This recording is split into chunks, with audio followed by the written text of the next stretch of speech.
Ya mis compañeros están aquí preocupados, asustados por los comentarios que se virtieron acerca de la vicealcaldesa. Tranquilos, todo está debidamente documentado. Quizás nuevamente debo corregir, ahí está los errores humanos. El tema de la persona que le lleva la agenda parece que está con permiso.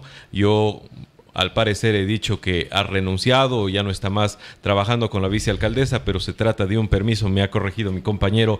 Pero en todo caso se llamó, se intentó invitarla, no está disponible, al menos no esta semana. Ojalá la tengamos aquí en el estudio de La Hora Clave la próxima semana, porque hay que contrastar y más que nada conocer finalmente cómo es que se dieron estos manejos que voy a poner entre comillas alegres al comité de festejos, pero es un tema que ya está en un documento en firme por parte de la Contraloría. Esto lo estaremos retomando en otro momento en el noticiero. Por ahora vamos a dejar eso a un lado para dar la más cordial bienvenida a esta hora al doctor Pablo Villalta, que nos acompaña en los estudios. Muy buenos días. Buenos días, Juan Fernando, y buenos días con todos los radioescuchas que nos siguen y asimismo las personas que están a través de las redes sociales conectados.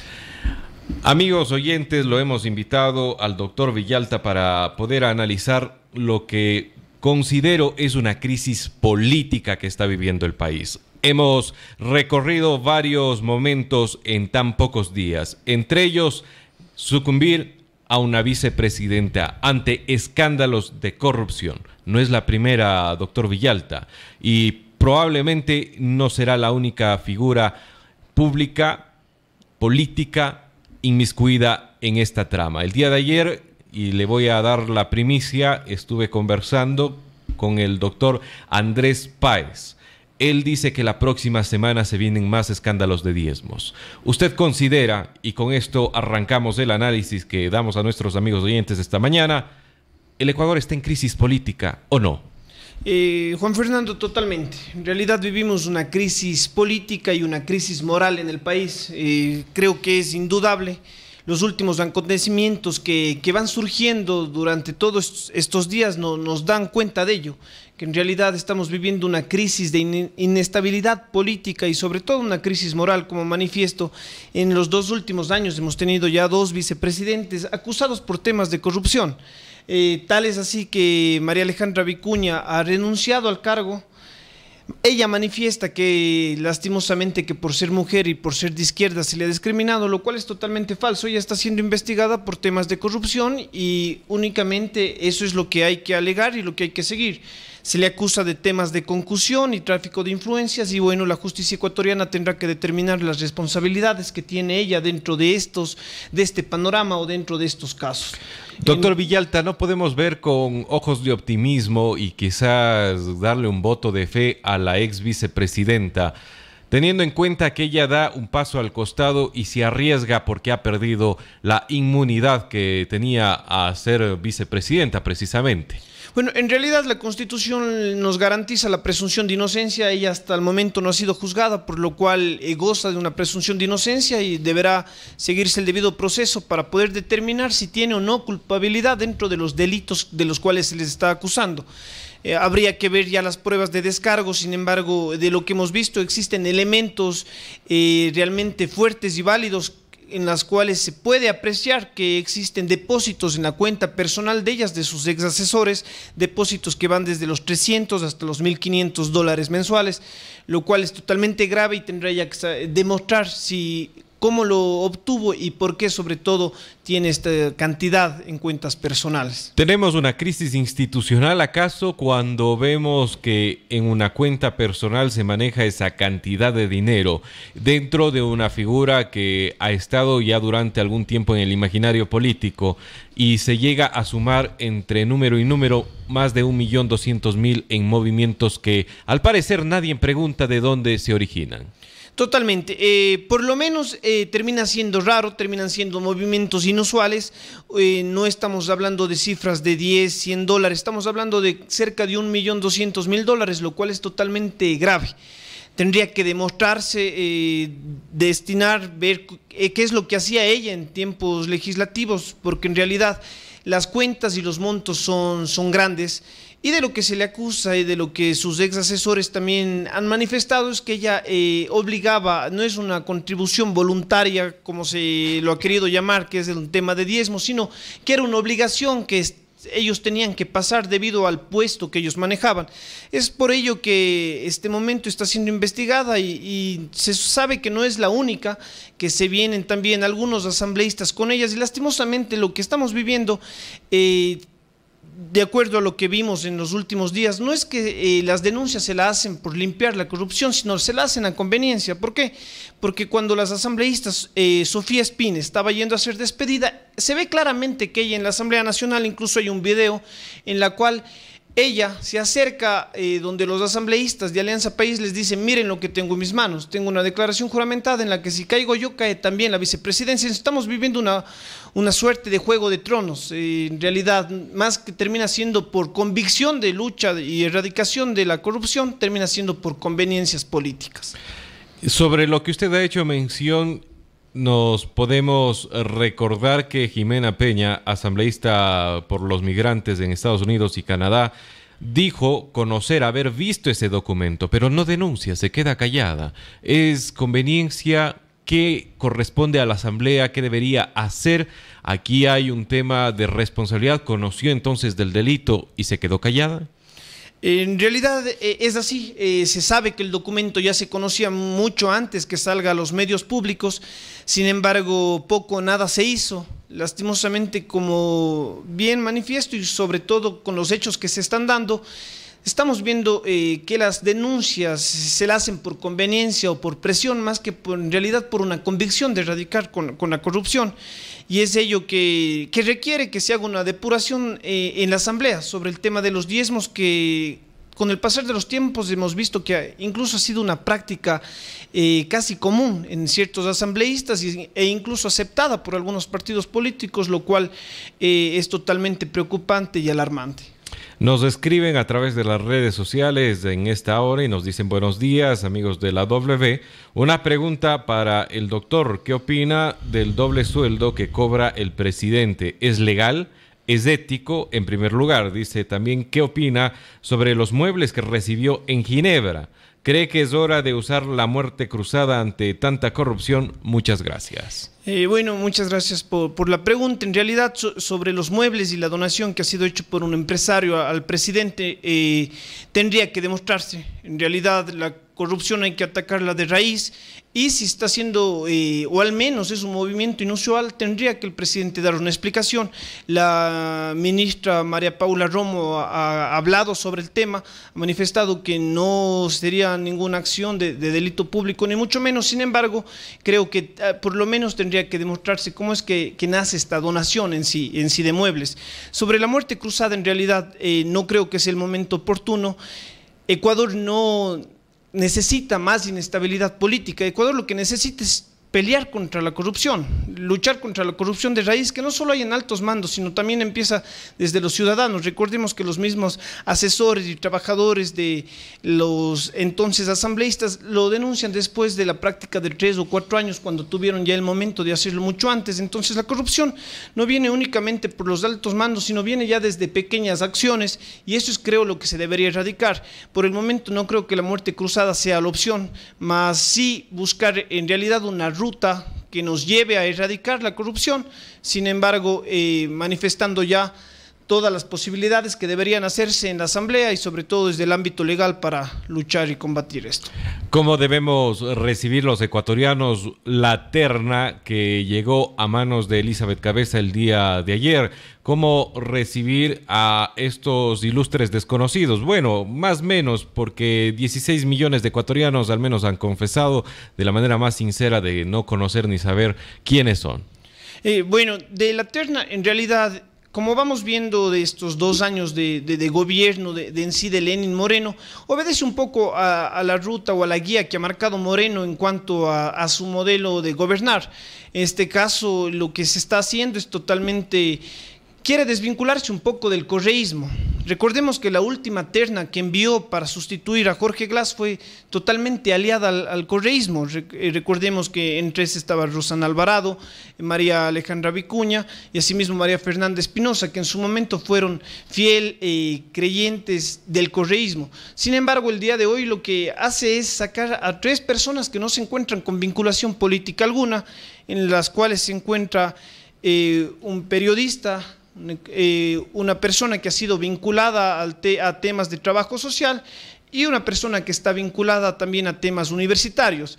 Dentro de el principal candidato de la terna es Otto Sonnenholzner, del cual su apellido hasta el momento de tratar de pronunciarlo ha causado un poquito de... Lourdes Cuesta decía que quizás el presidente lo escogió y lo puso a la cabeza de la terna para evitar así, si llega a un juicio político, facilitar a los asambleístas poner bien el nombre.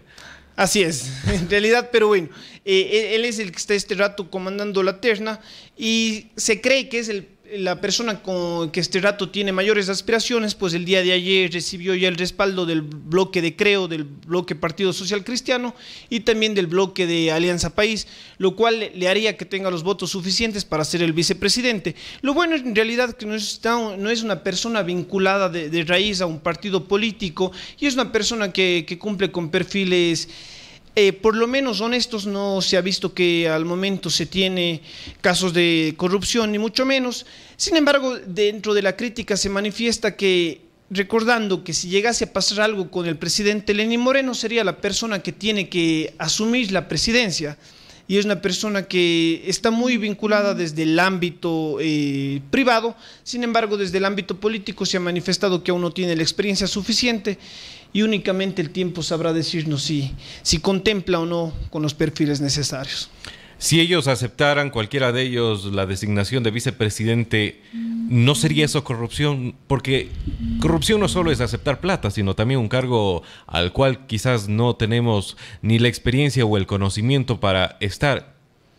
De acuerdo, claro, es el primer delito, la primera corrupción que se hace es aceptar un cargo para el cual no estamos preparados. Sin embargo, también habría que darle su voto de confianza, ver su hoja de vida. De lo que estuve investigando, la mayoría tiene sus estudios, ha participado en organizaciones sociales y realmente, bueno, en este país no hay como poner las manos al fuego aún por nadie. Sin embargo, creo que son perfiles, por lo menos de los últimos perfiles o de la última terna que se le envió a la Asamblea, es totalmente un poco más aceptable para este nuevo periodo. Esperemos que así sea, que el tiempo nos dé la razón y que en realidad tengamos estabilidad por estos años que se vienen del mandato de Moreno también. Se viene el año 2019, aún no se conoce cómo finalmente quedará el presupuesto del Estado. ¿Usted ve una congruencia entre lo que dice el presidente por un lado y lo que hace al llevar todos esos dichos a números, a traducirlos en acciones concretas? Bueno, en realidad hay muchas contradicciones. Las contradicciones se han visto sobre todo en las disputas internas que existen en el mismo gabinete. Tal es así que en la última semana han habido 7 cambios en el gabinete del presidente. Se han cambiado varios ministros, hay ministros que no han estado de acuerdo. Recordemos, Fander Falconi renunció al Ministerio de Educación y todo esto por temas de presupuesto. Moreno ha manifestado que no se va a eliminar ni reducir presupuesto a la educación y la salud. Sin embargo, habría que ver en los próximos días si esto se llega a cumplir. En caso de que se elimine, lastimosamente empezaremos el 2019 y con toda la razón, con protestas, sobre todo desde el sector universitario y desde el sector social. Pues lo que se le ha pedido al presidente es que, sabiendo que estamos en época de crisis, no se elimine o no se disminuya recursos, sobre todo en estos 2 ámbitos que son prioritarios, como es la educación y la salud, y habría que ver en los últimos días en realidad cómo queda la reforma, que si bien Moreno ha manifestado algo, en los papeles muchas de las veces es todo lo contrario.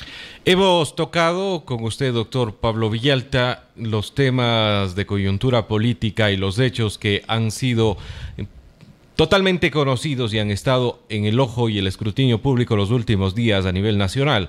Pero, ¿cuánto de esto influye y cuánto de esto impacta lo que sucederá en los siguientes días y semanas en la arena electoral, ya en la parte local, no solo entendiendo lo local como Azuay, como Cuenca, sino además Pichincha, Guayas, etcétera, etcétera, cuando tendremos que elegir nuevas autoridades que se entendería no buscarían alianzas con país en su momento, sino por lo contrario, están tratando de desmarcarse antes de inscribir sus candidaturas.